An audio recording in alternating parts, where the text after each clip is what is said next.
The CEO froze mid-step as fluent Japanese echoed across the marble lobby, not from a suited executive, but from the janitor with a mop in her hand. Seconds later, she switched effortlessly to Spanish, then French, guiding three people from three continents without missing a beat. By the time he realized what he was witnessing, Ethan Marlowe knew his entire view of talent was about to change forever. It was just past 8:15 a.m. on a Monday morning at Stratton and Hell Global, and the lobby echoed with the familiar sounds of corporate life heels clicking across marble phones, buzzing with alerts elevator chimes, punctuating half-finished conversations about forecasts and deliverables. Charlotte, North Carolina had only just woken up, but inside the glass-walled headquarters business was already in motion. Ethan Marlowe, CEO of the firm, and known for his habit of arriving early and unannounced, stepped into the building carrying a black coffee and the weight of a packed agenda. He was halfway through the turnstile when a voice crisp and unmistakably fluent cut through the morning static. Japanese. Not halting textbook phrases or awkward syntax, but fluid, native-sounding Japanese. He turned his head instinctively. Near the digital directory, a man in a charcoal suit gestured helplessly at a floor map, his suitcase parked beside him. Standing beside him, pointing calmly toward the elevators, was a woman in a navy blue custodial uniform. Her tone was measured and warm, her posture grounded. Ethan paused, not because the language surprised him, but because the speaker did. Celeste Harmon, the evening janitor. He'd seen her before late evenings when he stayed behind, reviewing contracts she'd quietly empty his trash or wipe down the glass. Always polite, never intrusive. Not once had he thought twice about her. And now she was here not just communicating, but connecting in a language most executives would fumble through with Google Translate. Before he could process it, the Japanese conversation concluded, and she turned without skipping a beat to greet a delivery driver in Spanish, pointing him toward the loading dock and confirming his pickup instructions. He gave her a relieved gracias and moved on.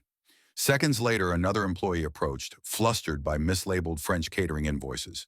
Celeste stepped in effortlessly, explaining the mix-up in French, so fluent it made Ethan's college-level classes feel like a joke. 3 languages in under 3 minutes. He blinked. The mop cart beside her sat forgotten bucket, half-filled rag slung over the handle. What he was witnessing didn't fit into any category he had for people in uniforms like hers. It disrupted the background hum. It rewrote assumptions. Ethan walked over. "Excuse me," he said. Celeste turned a flicker of surprise crossing her features before she offered a composed smile. "Yes, sir, that was Japanese, right?" he asked. "It was," she replied, tone neutral. "And then Spanish. And French." She nodded. "I speak 10 languages, sir. 11 if you count reading Farsi, though I'm not conversational in it." There was no pride in her voice, just fact. Ethan blinked again. 10, Japanese, Spanish. French, Arabic, Russian, Portuguese, Swahili, Italian, German, English, and Farsi, she clarified. "I was a linguistics student before. Well before life took a turn." He looked at her for a long moment. "Would you be willing to join me for coffee upstairs?" She hesitated, not in fear but in practiced caution, the kind you develop when life's taught you to be wary of unexpected attention. "Now, yes. Just a conversation." She glanced at her cart, then back at him. "All right." The elevator ride was quiet, save for the faint whir of the motor and the ding at each floor. As they rose, Celeste folded her hands in front of her. "I've worked here 11 years, she said suddenly. "Never been past the 10th floor." "You're about to see the 18th, Ethan said with a faint smile. "Things change fast sometimes." She gave a slow nod. "Not usually for me." The elevator dinged, and the doors opened into an executive lobby of polished wood leather paneling and the faint scent of citrus and money. Ethan's assistant gave a wide-eyed glance at the janitor by his side but said nothing. He waved her off and gestured Celeste into his corner office. She sat at the edge of the chair across from his desk posture, upright eyes scanning the room without admiration, just quiet awareness. Ethan poured 2 cups of coffee. "Cream sugar black's fine," she said. So he began sitting across from her. "I need to ask, how does someone fluent in 10 languages end up mopping floors?" She took a breath, then offered a steady response.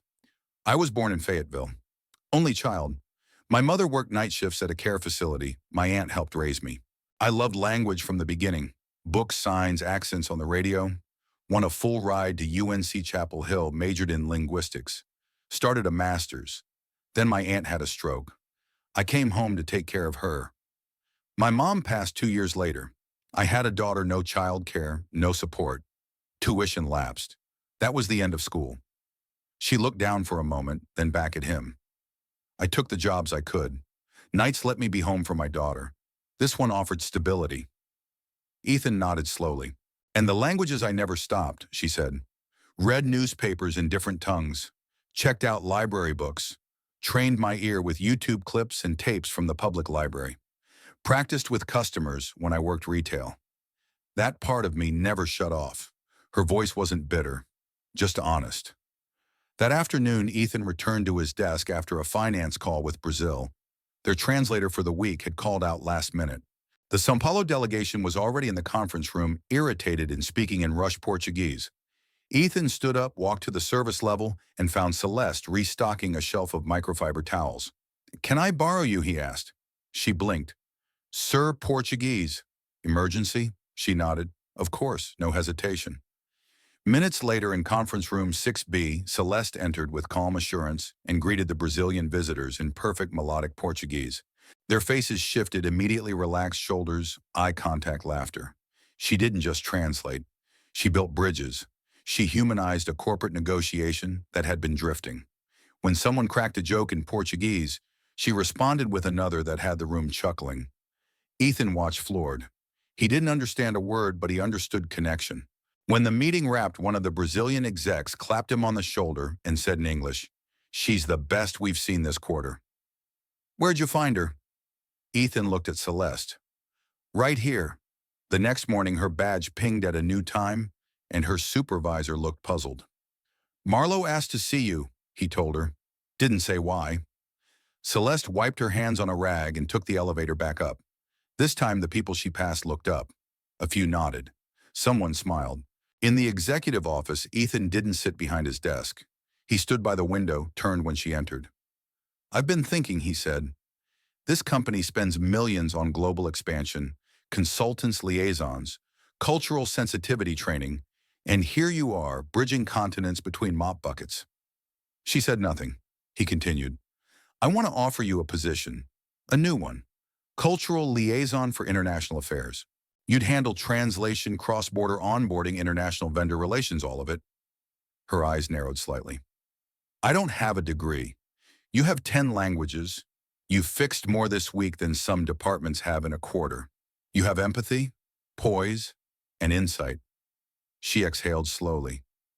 "This real as the nameplate I already ordered. But if you'd rather keep mopping, I'll respect that." A long pause stretched between them. Then she nodded. "I'll try." He smiled. "That's all I ask." She left his office with her head held high, steps quiet on the wood floor. Her mop cart waited downstairs. But Celeste Harmon was no longer just part of the background. She was the story now, and it had only just begun. By Tuesday morning, everything had changed, and not just for Celeste Harmon. Her mop cart still sat in the janitorial closet on the lower level, untouched the same way it had every weekday evening for the past 11 years. But this time, she wasn't the one pushing it. Instead, she stood behind a glass door on the 12th floor, wearing a borrowed blazer, facing the kind of conference tables she used to wipe fingerprints from. The night before had been a whirlwind: paperwork from HR, a temporary ID badge, a whispered congratulations from her supervisor, Ron, who still looked confused by the whole thing. And now here she was, 24 hours removed from mopping the lobby, sitting in a chair typically reserved for consultants with six-figure contracts. Some noticed her, others stared, and a few whispered, unsure what they were seeing or how to process it. The elevator ride up that morning had been quiet except for the murmurs between two interns behind her. "That's her right," one whispered. "The janitor." The other didn't answer, just looked away awkwardly. It didn't take long for the building to buzz. The story, half true, half imagined, spread faster than a calendar invite. Celeste Harmon, the janitor from the night shift, was now working in international strategy. Had she saved a contract? Was she some kind of undercover government agent? Had she hacked the system? In the staff lounge, two mid-level marketing associates swapped theories over protein shakes. I mean, I've got an MBA and fluent in French, one said. And she just gets promoted, the other shrugged. Maybe she knows something we don't. Or maybe Marlowe's just trying to make a statement. It didn't help that some of the loudest grumblings came from the International Affairs Department itself. Nathan Greer, the director, had spent 15 years climbing the corporate ladder degrees from Georgetown and Wharton, 3 languages and a Rolodex full of global contacts. To him, Celeste was an anomaly he didn't ask for and didn't trust. Their first interaction was icy, so Nathan said, not looking up from his laptop, "You're the new liaison." She smiled, polite but firm. "That's what I've been told." He closed the lid and finally looked her in the eye. "Do you have experience in contract negotiations?" "Only the kind that involve real people and real stakes," she answered. "Families, hospitals, immigration offices, but not in a boardroom if that's what you mean." "It is," he replied dryly, then handed her a thick file labeled Vendor Issue Istanbul. Still, she got to work. That same afternoon, she corrected a mistranslation in a Dubai partnership contract that had caused months of friction. The day after, she helped onboard a new vendor from Morocco, entirely in Moroccan Arabic. Each time she showed up, she did the work. Not with showmanship, but with clarity, calm, and complete fluency. Then came the board meeting. It was supposed to be routine quarterly updates, expense reports, a few international summaries. Celeste wasn't expected to speak, only to support Ethan and clarify language when needed. But when the question arose, who's reviewing international vendor realignment? Ethan turned to her. "Celeste, would you mind walking them through the Sao Paulo progress?" She nodded once, then stood, papers in hand. As she detailed the improvements and savings from her negotiations, one of the board members leaned forward, intrigued. But not Claudia Renwick. Claudia was an original, a 62-year-old board member from the New York office with a background in corporate law and a reputation for making people sweat. When Celeste sat down, Claudia cleared her throat. "Miss Harmon," she said coolly, "I've reviewed your file. No college degree, no certifications, no formal management training. So help me understand, how does someone with your background qualify to oversee international affairs for a firm of this size?" The room froze. Ethan shifted slightly but said nothing. Celeste didn't flinch. "Because I've already done it," she said evenly. "I've restructured vendor communications in 3 countries, resolved long-standing translation errors in our Dubai contracts, and led a successful negotiation with the Sao Paulo team in under 24 hours. I speak 10 languages fluently. I understand nuance, respect, and how to make people feel heard. I've been invisible in this building for over a decade, but I was always listening." Claudia's lips tightened. "Do you think instinct and people skills are enough to run a global department?" Celeste smiled just slightly. "No, ma'am. I think results are." The silence that followed felt heavier than the conversation. Claudia closed her folder. No response. After the meeting, Ethan caught up to her in the hallway. "You okay?" She nodded. "I've had harder conversations in parking lots with social workers." He gave a half smile. "You handled that with more grace than I would have." Later that day, Celeste returned to her new office, modest, 1 window, a basic laptop.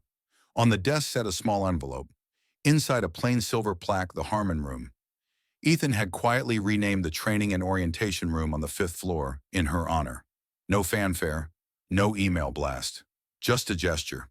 Downstairs in the janitor locker room, her old uniform still hung on the hook. She took it home that night, folded it carefully, and placed it in the bottom drawer of her bedroom dresser.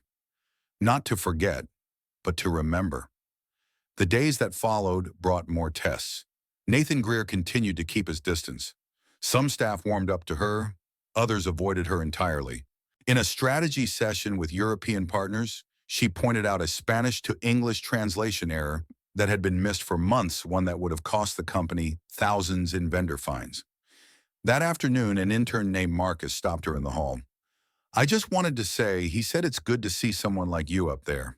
She thanked him, then returned to her desk and began drafting a framework for a new initiative, one focused on internal development, mentorship, and language accessibility.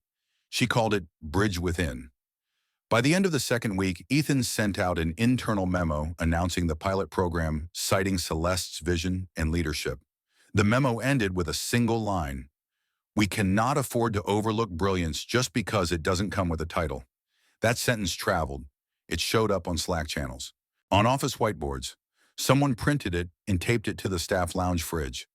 That Friday, Celeste walked past two employees whispering by the vending machines. She caught the tail end of a sentence. Just the janitor last week. She didn't stop. She didn't correct them. Because she knew who she was. She was the janitor, the linguist, the bridge, the proof that excellence doesn't need permission, and she was just getting started. By the time the third week began, something subtle but undeniable had shifted at Stratton and Hale. The building still opened at 7:45 sharp. The same security guards greeted executives and interns alike. Elevators still dinged at regular intervals. But there was a new kind of awareness in the air. Not loud, not forced, just present. People paused a beat longer when passing Celeste Harmon's new office on the 12th floor. Some offered polite nods. Others looked away entirely, unsure whether to acknowledge her presence or pretend they didn't notice the janitor turned liaison reviewing contracts through her reading glasses. But what no one could ignore, what hung like electricity in the hallways, was the fact that she belonged. Not because she changed to fit the space, but because the space had begun to change around her. That morning she arrived early as usual, carrying a black tote filled with notebooks, a worn hardcover book on Swahili verb roots, and a thermos of tea. The office was quiet, peaceful. She exhaled, unlocked her door, and placed a photo of her daughter and aunt beside her monitor. Her inbox was full vendor check-ins from Argentina, translation requests from Dubai, and a handwritten note taped to her door that simply read, "We see you." She read it twice before placing it carefully in her drawer beside the folded janitor uniform she still kept. A reminder, not of shame but of origin. By mid-morning, two interns asked to meet with her. One wanted language advice before a presentation. To international clients, the other simply wanted to hear her story. She gave them both time, never rushing, never talking down. Instead, she listened, offered insight, and asked questions they hadn't thought to consider. Before long, more started to follow. Staff from departments she'd never worked in before began dropping by with documents, doubts, and quiet hopes. One day it was an HR coordinator struggling with a Vietnamese contract. The next it was an IT staffer needing help navigating a Russian compliance form. Each time Celeste made it look effortless, but it wasn't. It came from years of invisible labor, from night shifts and dog-eared textbooks, from listening to foreign radio stations while folding laundry. And now, for the first time, that invisible work was visible, respected. It was Ethan who asked her to speak at the upcoming International Business Ethics Forum in Chicago. It's a panel on internal equity and cross-cultural integrity, he'd said. They need someone with real insight, someone who's lived it. Celeste hesitated. "I'm not a speaker," she replied. "I don't do TED Talks." He smiled. "You don't need a stage voice. You have something better, a real one." So that Friday, she boarded a flight to Chicago with a notebook full of thoughts, none of them rehearsed. She wore a navy blouse and a gray blazer she'd borrowed from HR's emergency wardrobe fund. Nothing flashy, nothing corporate chic, just her. When she walked onto the stage, the audience of professionals, executives, and thought leaders leaned in with practiced attention. But when she started speaking, that attention turned into stillness. She didn't open with credentials. She didn't dazzle with metrics or jargon. She simply said, "For 11 years, I was the last person in the building each night. I emptied trashes, scrubbed tile, and wiped down whiteboards after every meeting you've ever had. And all that time I was fluent. I was capable. I was ready. But nobody ever looked long enough to see it." The room was silent. She continued, "Fluency without visibility is still silence, and brilliance without recognition stays buried. The truth is, you don't need a title to be talented. You don't need a corner office to carry knowledge. What you need is for someone to listen with their eyes open." By the time she sat back down, the applause was slow at first, then thunderous. One young man approached her afterward, eyes glassy. "My mom's a night janitor," he said softly. "She speaks 5 languages, but no one at her job knows or cares. Until today. Today I'm going to tell her she's not alone." Celeste placed her hand gently on his shoulder. "She's never been alone, and neither have you." Back in Charlotte, the ripples were already spreading. Ethan received an email from a branch director in Houston. I've got a warehouse assistant who speaks 3 languages and helped fix a vendor issue last week. I'm starting to think we're not looking deep enough. Another from the DC office.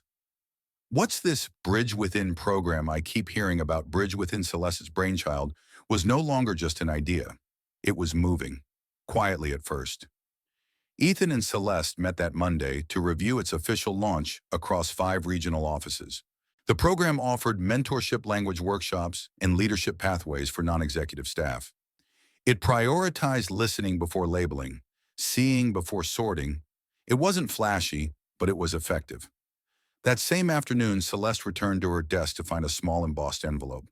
No return address, just her name. Inside a handwritten note, "I used to think I'd be invisible forever, but today I stood a little taller because of you. Thank you." No name, just proof. By the end of the month, Celeste was no longer just the global culture and language liaison. She was a trusted advisor, a quiet force, a living reminder of what it meant to uncover value instead of assign it. Even Nathan Greer, once skeptical, began sending her reports to review, always with a clipped thanks at the end. But it was a start. Claudia Renwick never apologized, but in a quarterly meeting, she referenced Celeste's initiative by name and called it transformational. That was enough. On the last Friday of the quarter, Ethan asked Celeste to join a leadership workshop for new hires. She sat in the back at first observing. Then as questions turned to workplace growth, one of the interns asked, "How do you know if you belong in a room?" Celeste stood. "You don't," she said honestly. "Not always. Not right away. But sometimes it's not about whether you belong. It's about whether you're willing to stay long enough to change the room." The next morning, a new bronze plaque was mounted outside the Bridge Within training room. It read, "The Harmon Room in honor of voices once overlooked." No ribbon cutting, no grand reveal. Just a sign, permanent, quiet, powerful. And on the wall inside the room, someone had written in dry erase marker, "She didn't just sit at the table, she brought more chairs." Celeste never claimed that quote. She didn't need to, because she was too busy making space. For others, for stories like hers, for brilliance waiting in the wings. And as she looked out across a floor that once ignored her, she didn't see resentment anymore. She saw curiosity. She saw potential. She saw the future one chair at a time.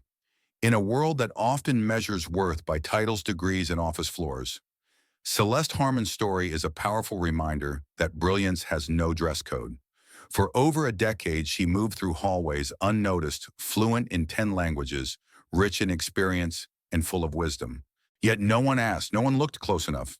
And that's the heart of the lesson. How many gifted, capable, and extraordinary people are we walking past every day because of the uniform they wear or the job title they hold? Celeste's journey teaches us that talent isn't always found in boardrooms. It's found in break rooms, loading docks, and quiet corners. It's found in people who keep going even when the world stops seeing them. People who never stop learning, never stop listening, and never stop showing up no matter how invisible they may feel. Her story also challenges every company, every leader, and every individual to rethink what it means to recognize potential. Because the truth is, most opportunities don't get missed, they get overlooked. Celeste didn't get smarter overnight. She didn't suddenly become capable. She had been ready all along. All it took was one person to listen with their eyes open. To anyone out there who has ever been underestimated, passed over, or dismissed, keep going. Keep growing, keep learning, and keep showing up as your full self. Because when your moment comes, and it will, you won't need to pretend. You'll just need to be ready. And to those who sit at tables of influence, ask yourself, who have I not seen yet? Who am I walking past without really knowing? The next Celeste might be standing right in front of you. From all of us at US Justice Story, thank you for listening to this powerful tale of resilience, recognition, and quiet revolution. We hope Celeste's journey inspires you to look deeper, to lead differently, and to never underestimate the unseen. If her story moved you, please consider sharing it, because stories like these don't just deserve to be heard, they deserve to spark change. Until next time, thank you for supporting voices that matter. Stay kind, stay curious, and always, always make room for one more chair at the table.